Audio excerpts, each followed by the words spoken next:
Hello, everyone. I am Michael Steelman, Director of Alumni Career Development and Professional Engagement for William Mary. It is my pleasure to welcome you to William Mary's 6th Annual Professional Development Week. William & Mary is your career partner for life. The university has committed to lead in the preparation of lifelong learners equipped to navigate rapid change and thrive from their first job to their last. This week of programming designed for the entire William & Mary community will cover a variety of topics relevant to people at all points of their career journey. We designed the sessions, when designing the sessions, we focused on the NACE career competencies, which are career and self-development, communication, equity and inclusion, leadership, professionalism, teamwork, and technology.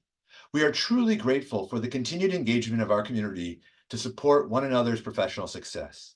I want to acknowledge and thank all the William Mary volunteers and colleagues who expressed their willingness to help on One Network, have taken the time to prepare remarks, advised us on topics, and serving as networking hosts throughout the country.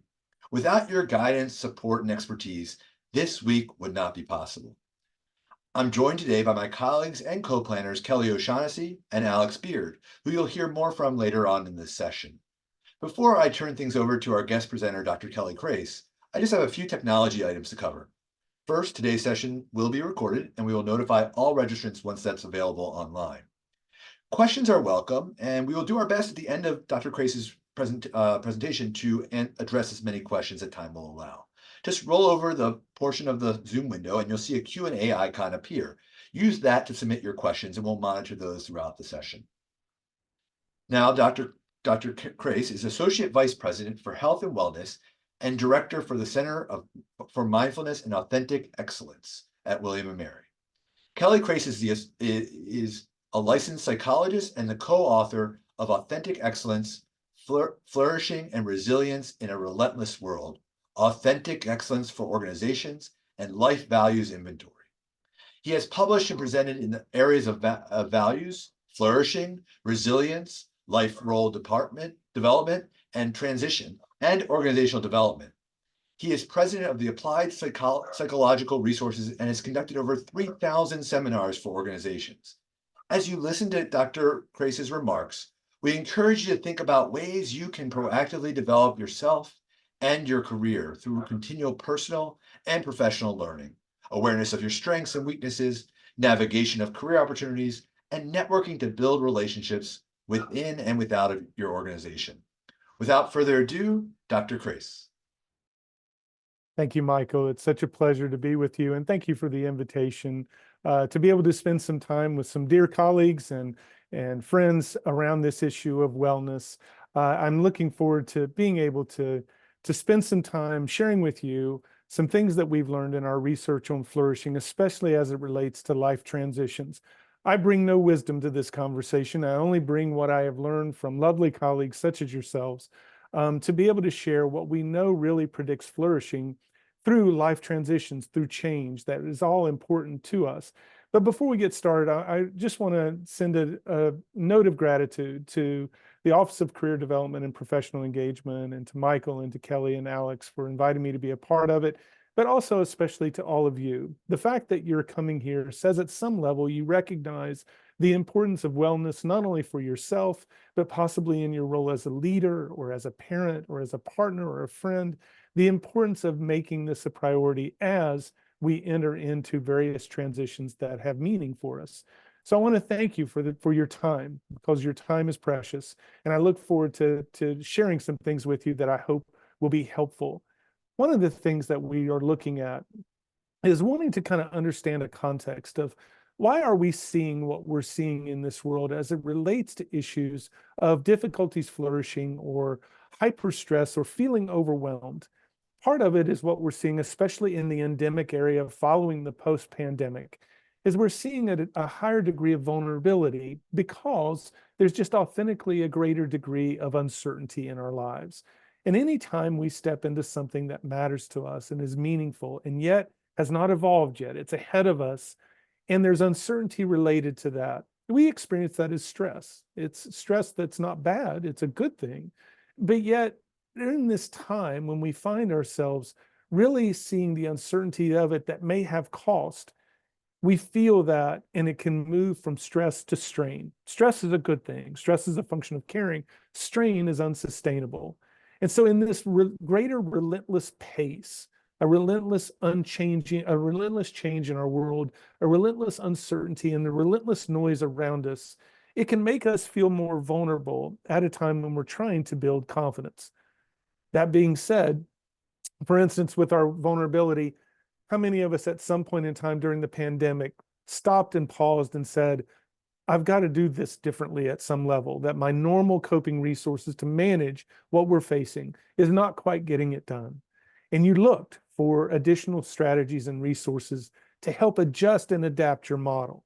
That's a function of vulnerability, but it's also an opportunity for growth.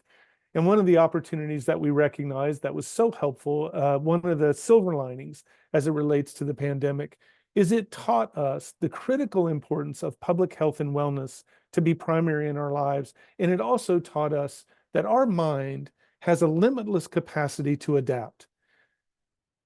This same mind that worries us, the same mind that overwhelms us, is the same mind that can heal us, is the same mind that can cause us to flourish. And so it's about how we work with it that's so important. When we see what we're looking at, why are we seeing what we are seeing in terms of vulnerability? Part of it is related to the environment, as I spoke to you, that there's a relentlessness about our environment right now. And there's a lot of things that are affecting us. Nothing that is happening in our world right now, we are receiving neutrally. It impacts us at some level. And so when that impacts us, what do we do with that? Well, our neurology is a part of this as well. So the things that are happening around us inform us, and the things of how we process that in our own brain can determine whether we languish or whether we kind of plateau at just kind of staying stuck at good, or whether we actually flourish and move into this deeper state of wellness, this deeper state of effectiveness, this deeper state of productivity and fulfillment. That's what we're after, and that's what we're looking at. Well, when we looked at this, we saw that in this result of the vulnerability and the environment around us, what it was resulting in is a greater degree of intensity, that we were feeling more intense. And in this intensity, it started to feel unsustainable. That's why we started seeing a lot of the burnout, a lot of the things that were happening to cause us to feel greater fatigue, greater vulnerability, greater anxiety, and eventually possibly the level of depression. And what we learned also is that platitudes are just not getting it done. For us to be able to go in and learn about things, learning is so important, but learning is insufficient for flourishing. Learning is insufficient for change. We have to move beyond the platitudes and what we learned at the university level in an organization, these surface level life skills development. While they're important, they really weren't meeting the complexity of what we were managing in the pace of what we were managing. We needed to go deeper. We needed to go deeper to this level where we really can impact change and really get our mind to move us into a deeper state of effectiveness, a deeper state of flourishing. So we stepped off the road most traveled and moved into a less beaten path and focused on things that we were learning from our research. It was not based on our opinion. It was based on evidence that we were seeing of what really predicts flourishing, what really moves us into a state of flourishing. And how do we move from this place of moving from intensity to vitality? How do we, in the midst of an intense environment, how do we stay vital amidst intensity? How do we manage chronic too muchness? All of us have experienced this place of feeling like we're living in this world right now where demands constantly exceed our time and energy. Our brain is actually wired for episodic too muchness, going into crunch times and periodically stepping in and then taking a break when we can. But we're not wired for chronic too muchness. And that's a lot of what we are experiencing in our environment. And our mind is overwhelmed by that. Well, we were fascinated with looking at what predicts flourishing amidst intensity, especially as it relates to life transition. So we're going to do things a little differently this hour. I hope you don't mind.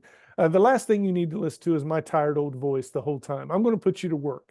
So one of the things I want you to do is I want you to get some paper and something to write with and take some notes on some things that I ask you to do so for some exercises later on. We won't have time to actually do the exercises while we're here, but I want to make sure you know what those exercises are, because the path to holistic success, the path to holistic flourishing is for us to actually start rethinking certain things that we're taught. It's about rethinking this notion of work-life balance. And it's about rethinking, what does this look like amidst the 8 dimensions of wellness? And it's about us rethinking values and also finding, how do we not burn out? How do we flourish when we're in burnout conditions?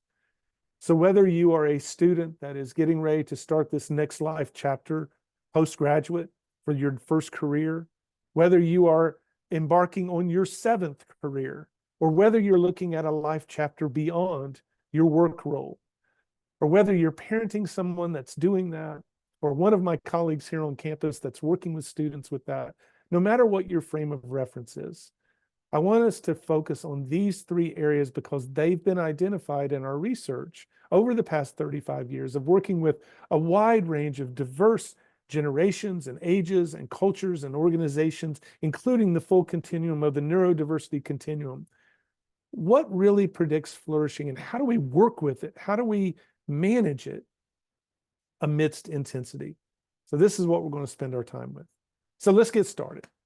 So first, I want you to look at these 8 dimensions of wellness. We shifted many years ago from this kind of dichotomous view of wellness, from thinking about wellness as the absence of disease means I'm well, to where there's this kind of sick or well, and instead moved into a more holistic frame of reference that's multi-dimensional, that's holistic, that's inclusive, that's self-affirming, and always constantly evolving. And as you can see, we focused on 8 dimensions of wellness. Various models will use different dimensions.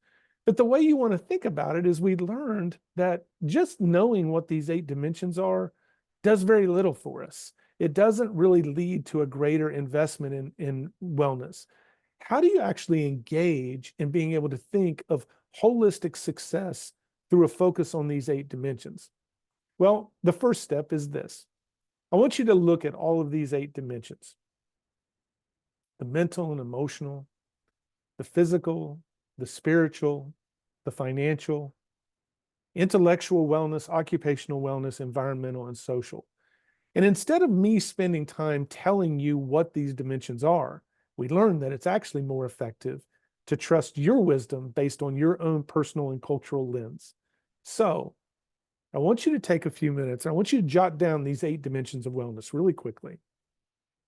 And as you jot them down, you also can go to our website at any time. Just go into the William & Mary portal and type in wellness, and you'll see our 8 dimensions of wellness here and can explore them further. But what I want you to do right now is I want you to think about, how would I define these dimensions of wellness to me?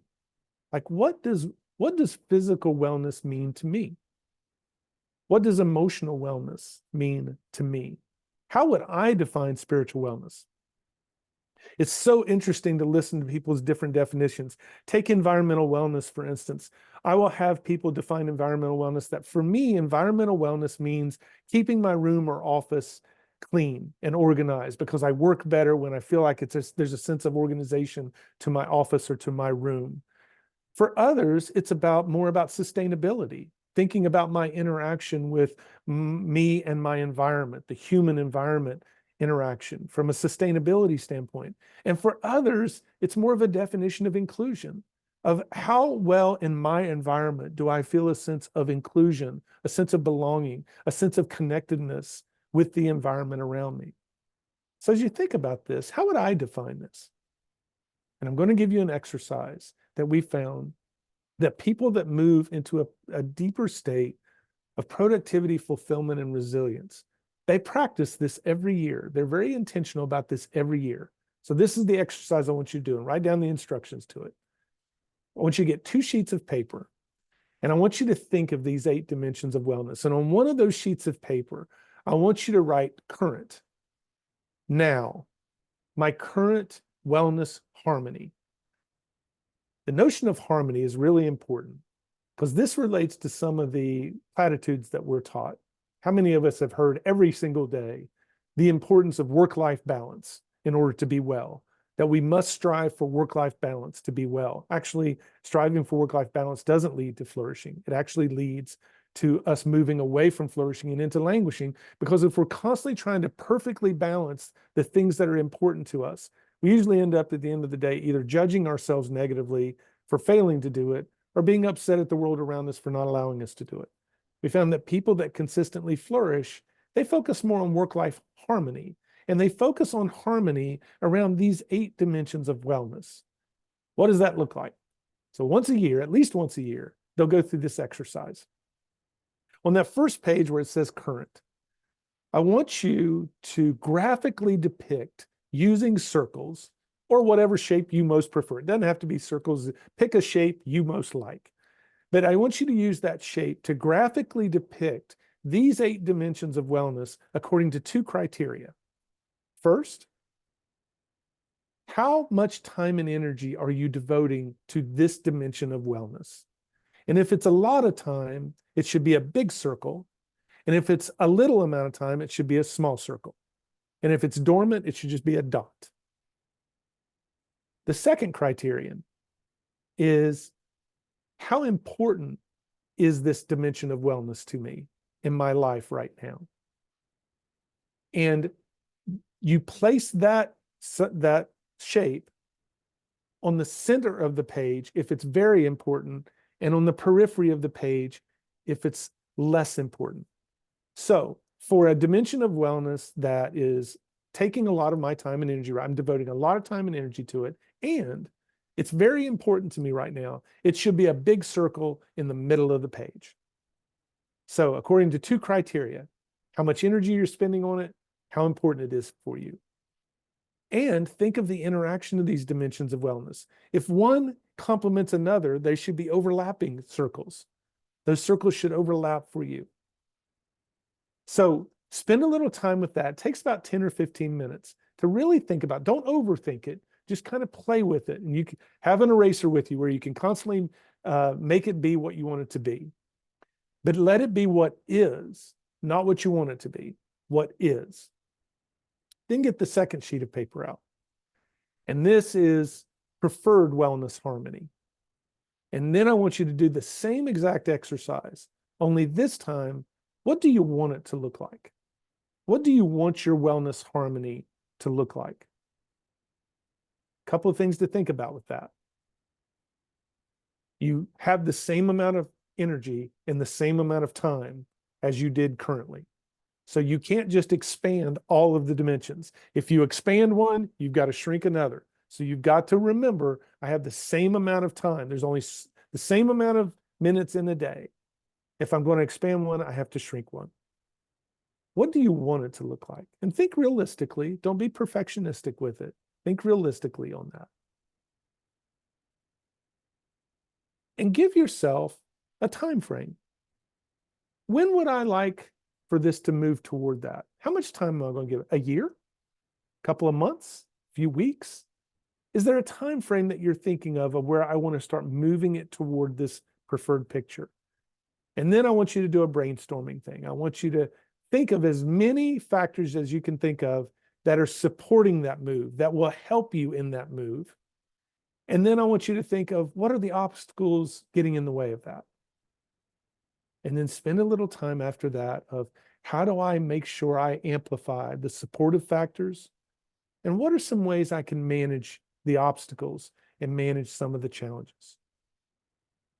That's a way that we start rethinking work-life balance to actually be about work-life harmony and wellness harmony. And we found when you do this exercise, you're more likely to engage in wellness and keep it primary than trying to strive for work-life balance among all of these 8 dimensions of wellness. The second thing of, how can we think about values? All of us have heard the importance of wellness, and all of us have heard the importance of values, the importance of being value-centered when we move toward thinking about a career, thinking about our relationships, thinking about leisure, all of these things. Being value-centered is important both for self-leadership and other leadership. However, we learned that in flourishing, we have to think about values a little differently. And this is why we learned this. If you allow me about 5 minutes to geek out on our research to then get to the second thing that I want you to practice and explore. It's about being able to look at first. We were really interested in looking at the relationship between being value-centered and being effective. And for the longest time, the research kind of indicated many, many years ago, it was more than 3 decades ago, that it was this kind of relationship, which makes sense to us because if you pay attention to what's important to you, you'll be motivated. And if you're motivated, you'll act. So we thought the more you focus on values, the more effective you'll be. What we actually found is it looks like this. Because what we found is the more you focus on what's important to you, the more you realize there are conflicting motivations. And in those conflicting motivations, there's conflicting actions. So we were fascinated with looking at this inverted U and what did that mean? And what explains this? And for those of you that have heard me speak before, because this is the central part of our research, is what we learned is what happens when we really focus on importance. What happens to your brain when you do that? And when you focus on what matters to you, something or someone, we are aware that there are 3 unavoidable truths that we can't escape. And the first is uncertainty. Truth is, you never completely control everything that matters to you. There's always a chance you could fail or lose that thing of importance. And if you did, you would pay a cost. You would hurt in some way. We're also aware that in today's time, anytime we act on something that matters to us, we're aware that people are forming opinions about it. They're watching us, and they're not neutrally forming those opinions. We're aware of that. And when we dare to care and we focus on these 3 things, this is the result. We experience this as pressure. It's not like danger fear. People don't describe feeling afraid, but what they feel is pressure. The pressure that's centered around, I care about this, and I'm aware of the uncertainty about what I care about. We feel that as pressure. And if you naturally were to respond to that, we tend to naturally respond by either trying to over control and master or avoid and escape until it has to be done. We've learned that perfectionism and procrastination are the neurologically natural ways we cope with values-based, values-centered fear. Why? Because it works.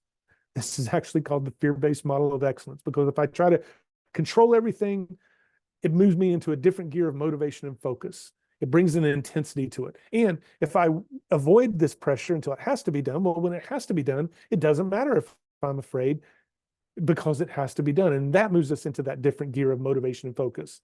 And it works up to a point. That's why a lot of people will say, I wait till the last minute because I work better under pressure. You actually don't, but what you're feeling is that extra gear of motivation and focus. Well, what we learned is this model, this fear-based model of excellence, eventually has a ceiling effect and an increasing cost. I just can't pull it out the way that I used to at the last minute without performing less better than I used to, or without the cost of that. Or I just can't control everything the way that I used to. And so if you're trying to control everything, you're constantly worried about everything you got to control. And if I'm avoiding everything, I'm constantly feeling guilty about waiting until the last minute. And it starts to get in the way. So it helped us understand this inverted U. Here's what I want you to think about when you start thinking about values. Is what's happening here is you might be calling something important, but when it's important and we're under attending to it, it's actually more of a want. It's a preference. And when something's a want, there's not that psychological commitment behind it to step into hard. And we end up in this kind of state of hope. Hope is a beautiful thing, but not as a motivational strategy. It's, I didn't study for this test. I hope it's easy. I didn't prepare for this interview. I hope the interview goes okay. What's really happening here is what overrides what becomes most important than this important thing is our energy and emotions of the moment. So if I want to be fit, if it's important for me to be fit, but it's hanging over in this want place, then when I get up in the morning, it's, well, do I feel like running today? And do I have the energy for it? That matters more than the commitment. Then we can also shoot it. And that's when a value drifts into a need. And when a value drifts into a need, that means it's starting to over-define our sense of worth, our sense of value. We become myopic, where we're defining ourselves by this one important thing, which results in this deeper level of intensity. And what becomes most important in that moment is the outcome of it, We start to define our entire worth and our identity by the outcomes. And interestingly, we not only feel intensity, but we feel sorrow because we're only focused on this value to the point because it's a need at the expense of other values we're neglecting. And we feel that. We feel the sorrow of that. The sweet spot is when we can really engage in a healthy commitment towards something important to us to where it truly is a value. And at that point in time, it's where we're healthfully engaged in this value because the most important thing in that moment is meaning. How do we find this sweet spot? How do we find this middle ground? So I want to give you a couple of exercises to think about that we have found that when we flourish and when we really think about values in this way, there are certain things that if we're intentional about, it moves us into that sweet spot.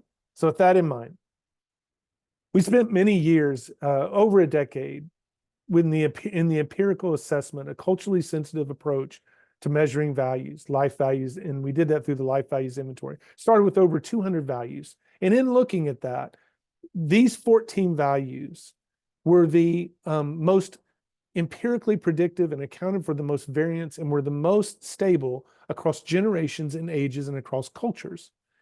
So are these only the values that exist? No, these are just a good start. But I want you to take a moment. I want you to look at these 14 values. I'm going to ask you to do a couple of things. I want you to identify 3 to 5 high priority values in your life right now. In other words, high priority is defined by 2 things. These are important to me right now, and I frequently act on them. These are important, and I frequently act on them. Not quality of action, frequency of action. I should be able to follow you around for a month and come up with a similar list because I see this in your behavior. Pick 3 to 5 for right now. Those of you that have a high value of independence, you pick as many as you want to. That's absolutely fine. But you can come back and attend to this later and add to it if you want to. But for right now, just pick 3 to 5. And sometime today, what I want you to spend some time doing is it takes about 10 to 15 minutes. I want you to clarify when I'm acting on this value. I want you to do this for all your high priority values. When I'm acting on this value, what does it look like healthy and what does it look like unhealthy? When I'm engaged in this value, what does it look like healthy? What does it look like unhealthy? I'll give you an example. A high value for me is concern for others. And I've learned that when I have a healthy relationship with that, when it's really healthy in my life, I really have this mindset, this focus on learning from an individual, helping them teach me about themselves and being sensitive to the emotions that are a part of their suffering. But when it becomes unhealthy is when that sensitivity moves to responsibility, to where I start to feel responsible for their emotions and I rush to try to rescue them from their suffering. And I become very focused on trying to fix it. And I've just learned I'm less effective that way. I'm not as effective when I am acting on this value in that way. So I want you to do that for these 3 to 5 values. Really clarify a healthy relationship and an unhealthy. And then I want you to mark on the continuum, where am I right now on that? Where am I? Am I kind of on the healthy end? And am I on the unhealthy end? Or am I kind of in the middle? Spend some time clarifying and thinking more about my relationship with my values.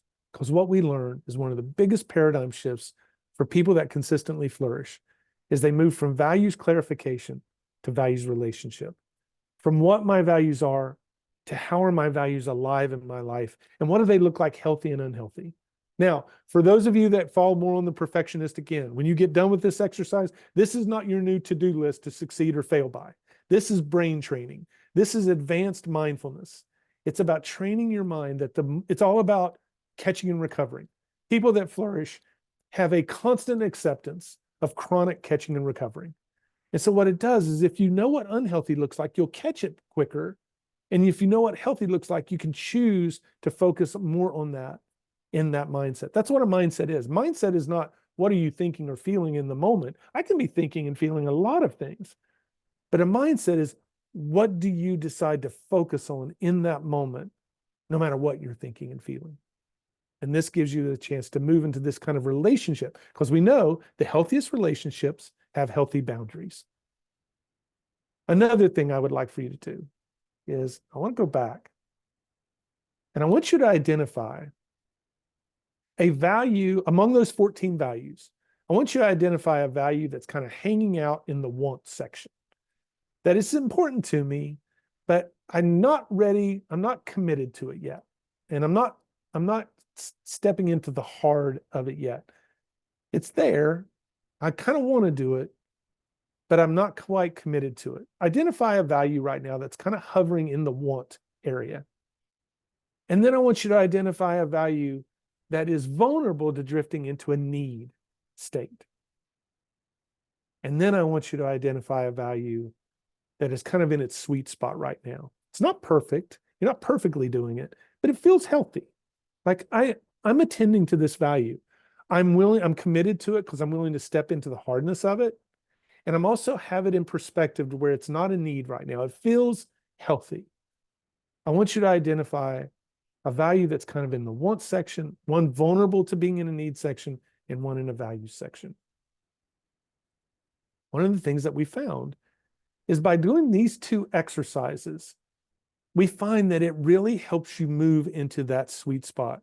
It keeps you mindful and keeps you intentional. For instance, on the previous exercise, I don't want you to be looking at that every day, that list. Here's what I would like you to do. Take that exercise, take that worksheet, and at least once a week, go in and pick one value to celebrate because it's healthy. So one of the things that we found that consistent flourishers do is they do not skim over where things are right. I want you to celebrate a value because it's healthy, because it's not passively healthy. You're making it healthy. And you need to appreciate and celebrate that. Secondly, pick a value that you want to just move a little more healthfully. Just move it down the lane of just being a little more healthy, not from a 2 to a 10, but from a 2 to a 2.5. What's something I can do to just nudge it a little healthier? One to celebrate, one to be mindful, to just nudge and make a little healthier. And think about these values that are in the want and in the values and in the needs section. Just knowing it, we found, matters. Something else I'd like for you to do, a third thing to think about. I want you to pick a time in the future, and it can be related to this upcoming transition that you may be thinking about. You may have come here because you're thinking about a transition, an upcoming career move, whatever it is. But I want you to pick a time in the future that feels important to you.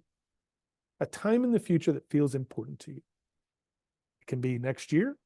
It can be a certain age, when I turn 30 or when I turn 25 or whatever it is, or it can be a moment, when I decide to do this or when I enter this new life chapter, whatever it is, pick that, write it down, and write how old you'll be during that time. And then I want you to go through this exercise. Are you getting a writer's cramp from writing all these things down? Fortunately, you can go back and review this again because it's recorded. I want you to put a couple of life role hats on. First, I want you to put your career hat on. And I want you to think, even though you don't know what it's going to be like then, I want you to imagine when you are working, when you have your career hat on, or it might be your retirement hat. But when I have my career hat on, what values will be important for me to be able to express and have affirmed? What values will be important for me to express and have affirmed when I have my career hat on? Secondly, go to your relationships role. Go to your leisure role. And that's when your life role of when you're not working and you have time to yourself. What do you imagine yourself doing during that time? And even though you don't know where you're going to be or what you're going to be doing, I want you to think, when I have my leisure hat on, what values will be important for me to express and have affirmed? And then go to your relationships role, to important relationships. And at that time in the future, even though you don't know who will be in your life at that time, when you have your relationships hat on, what values will be important for you to express and have affirmed.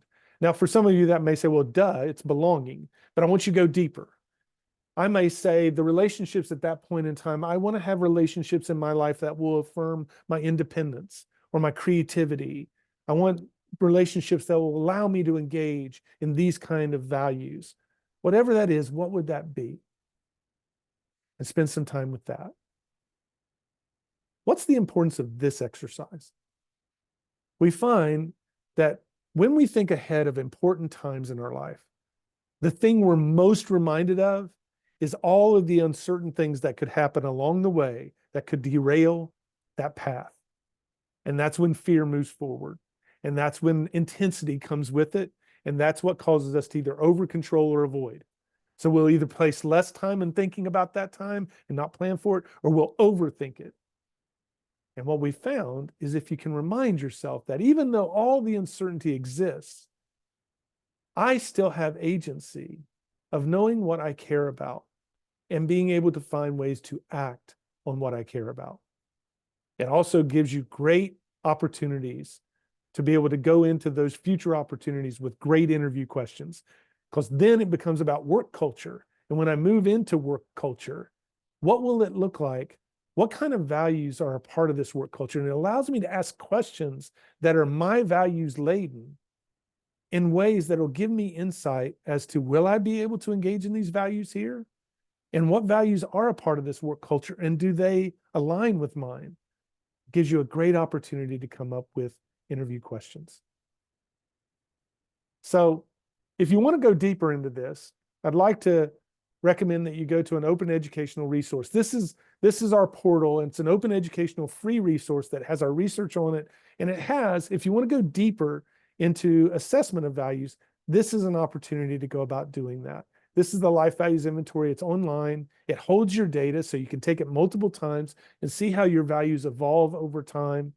But it's not an assessment of what your values are. It's an assessment of your current relationship with your values.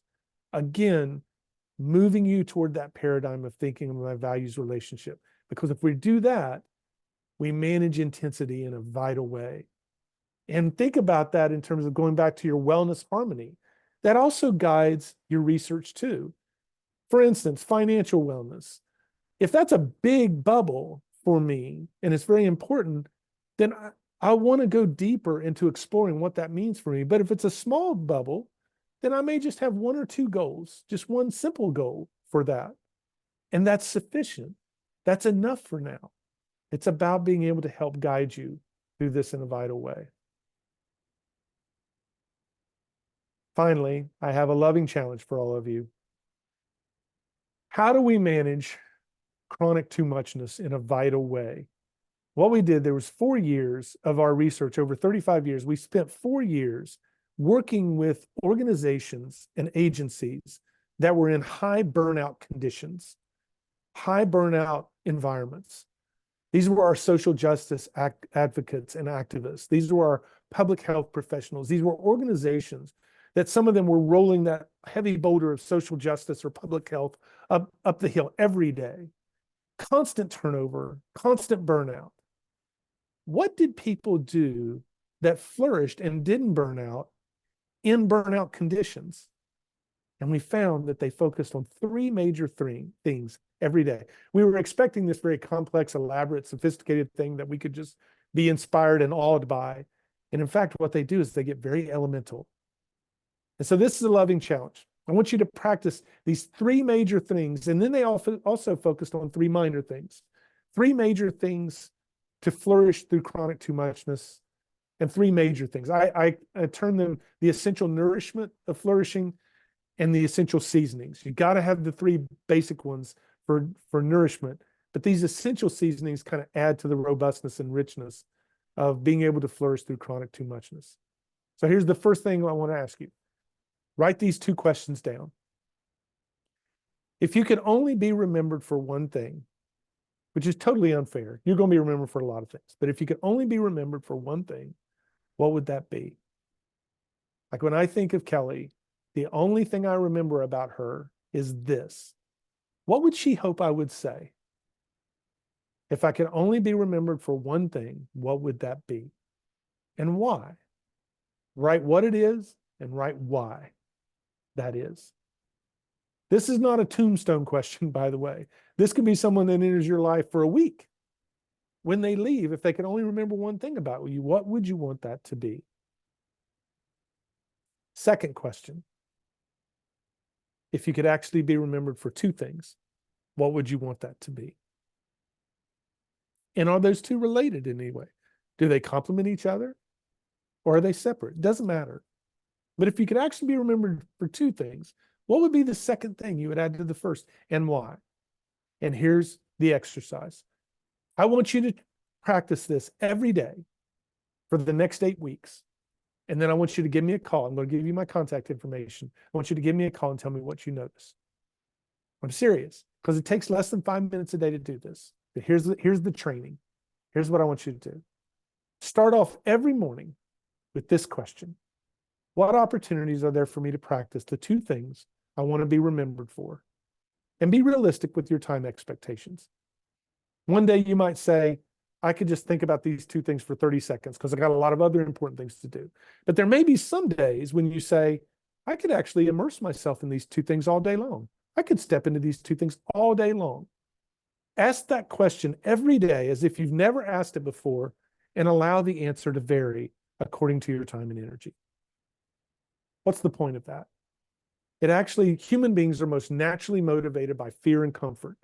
But the deepest form of human motivation are your values, but only if you have a healthy relationship with them. A healthy relationship with your values and purpose will motivate you beyond fear and fatigue. This question starts off your day purpose-centered instead of fear-centered and comfort-centered. The second step, when you do practice those two things during the day, do so with complete experiential acceptance. In other words, I accept whatever happens. I may want a good outcome, but the success of my day is going to be in the engagement of those two things, not the outcome of them. Both matter. Engagement has to matter more. Why? This starts to train us to define ourselves by the cornerstone of adult self-esteem, which is integrity. How well my behavior lines up with my values. They never perfectly align, but when they're close, we can withstand enormous stress and not burn out, enormous environmental intensity and not burn out, because we're defining the success of the day by our engagement, and the outcomes are just the mood of the day. Finally, and the most important, at the end of the day, take time at the end of the day to appreciate how you practice those two things. And most importantly, no buts allowed. You can't say, well, I practiced this for an hour, but I could have done it for 2. Well, I did this, but I could have done it so much better. No buts allowed. And the point of that is this transforms purpose into meaning. It allows us, a lot of people think it's the same thing. Purpose and meaning are the same thing. They're slightly different. Purpose is motivational. Meaning is reflective. So I may decide that my purpose today is I want to hang out with Michael because I heard Michael is just that brilliant and transformational. So my purpose today is I'm going to hang out with Michael all day. But it's not until I take time to reflect and ask, well, how was that for me? I may say, well, that was a big dud. Or I may say it was more than what I wanted. It was much, much richer than what I wanted it to be. The point is, we have to do that for it to be converted to meaning. And this was the tripping point. Here was the narrative of consistent flourishers in burnout conditions. Their narrative was this: I am exhausted most days, and many days I'm heartbroken. And they said this with complete confidence because they had worked it. It wasn't a platitude. It wasn't something they were trying to convince themselves. They had worked it every day. And they said, and I'm living a life of meaning. And that was just enough to move that needle back into a place of flourishing instead of burnout. So essentially, the essential nourishment of managing chronic too muchness is, 1, starting every day with a purpose-centered question and engage in that purpose with acceptance of whatever happens, and then reflect on appreciating and valuing where you courageously stepped into those things, because that's courageous, because it's hard. And anytime you step into something that's right, that's hard for you, is courageous. The essential seasonings, by the way, is also every day step into something enjoyable. You're never too busy to do that, even if it's for 30 seconds. Step into something enjoyable. And every day, step into something healthy. And every day, and this was a surprise to us in our research, every day, step into something of encouragement, both giving and receiving encouragement. Be intentional about when you have the opportunity to give encouragement and set up your social support network so there are opportunities for you to receive encouragement too. So I look forward to hearing from you in 8 weeks to call me and tell me what you notice in this process. What we have found is it's not about too much of an intellectual exercise as much as using these things and massaging them in ways that are somewhat paradoxical, but it's about moving away from work-life balance to work-life harmony and thinking about my wellness harmony. It's thinking differently about my values in the form of a relationship with them, a healthy relationship with them, and doing those essential nourishments and essential seasonings to manage chronic too muchness. That is what creates holistic success and moves us into a place of flourishing, despite the absurdity, the increasing absurdity of the world around us. Again, I want to thank Michael and Kelly and Alex for allowing me to have time to spend some time with you. Know that I'm just a phone call away. And to put it back, Michael and Kelly and Alex, in your laps. And if there are any questions, I'm happy to entertain those if any have come up. Well, Kelly, thank you so much. This has been terrific and a great addition to our day so far. We started talking a lot about the core values of one's career path and life and balancing it. And you've given us terrific exercises, so much so that I think everyone's busy working, writing away on their exercises as we speak. And if you all don't mind, I'm sure Dr. Crace would appreciate this. If you want to put some takeaways in the chat before we call it.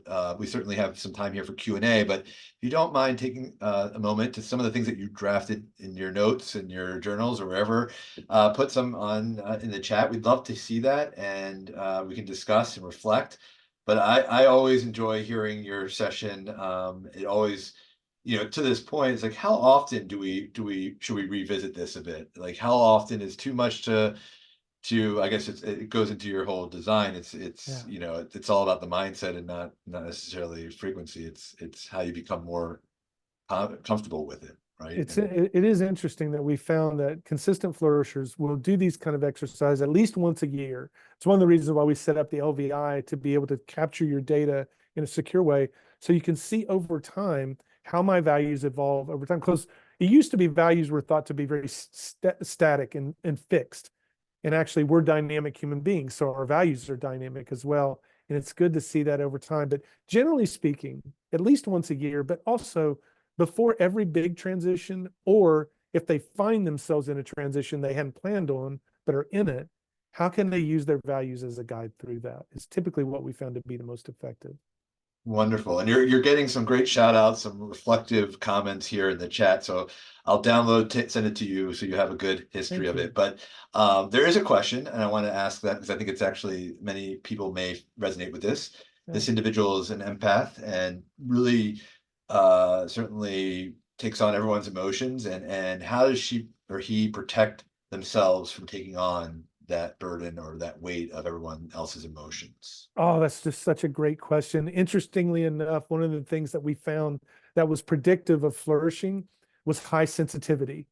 And we found like there's three kind of groups of people, and the middle one is growing, especially among our young adult generation, is there are people that are kind of typically highly analytical, but not very emotionally sensitive.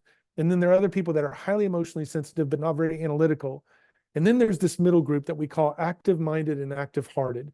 In the general population of the lay popular literature, it's called highly sensitive people. But at the time, we labeled them as active-minded and active-hearted, in that they do pick up on what's around them. They are sensitive to what's around them, but they also think deeply about it. They can't dismiss it. It's there. We actually found that this gift is a gift that often is predictive of flourishing. It just requires management of it. And so the goal is, and for many of these people, they were socialized to believe that it was a weakness. They often heard, you're too sensitive. You need to be less sensitive, when actually it's a huge gift, but it requires management. And one of the things that we found is that being able to look at ways of being able to honor our reaction, but challenge the conclusions around it. And what I would encourage this person to do is go to our open educational resource, because we have a video on this particular paradigm shift of how do we manage difficult emotions to where we develop a greater confidence, even when we find ourselves overwhelmed by them. We were really looking at highly sensitive people. How do they flourish through heartbreak? How do you flourish when being deeply moved? And that's so important right now because, like, for instance, on our campus, we have faculty and staff that are spending time supporting their students while the students are deeply affected by all that's going on in the world around them. But the faculty and staff are deeply affected too. And so how, when we're deeply affected, do we also spend time being able to support each other? So there are various strategies that we outline specifically. It takes a little while to get into it beyond the time we have now. But I encourage you to go to our website and look for that component on managing difficult emotions when we're overwhelmed.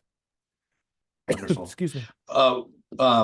So we do have time, I think, for one more question, and I'll address this one.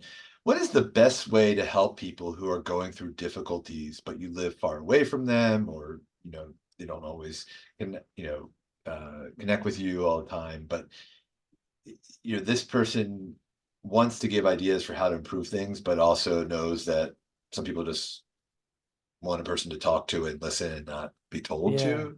I That's always talk great about this. One of my favorite books is The Rabbit Listens, for my young kids that we read to them. And Yeah. it's all about this little rabbit that sits next to that person versus everyone else telling to rebuild and do all the things that we all tell others to do. Yeah, no, that's a great question. I love that. And when you look at that, what we find is that when most people think of being supportive, they think of providing emotional support. There's actually 8 dimensions of social support.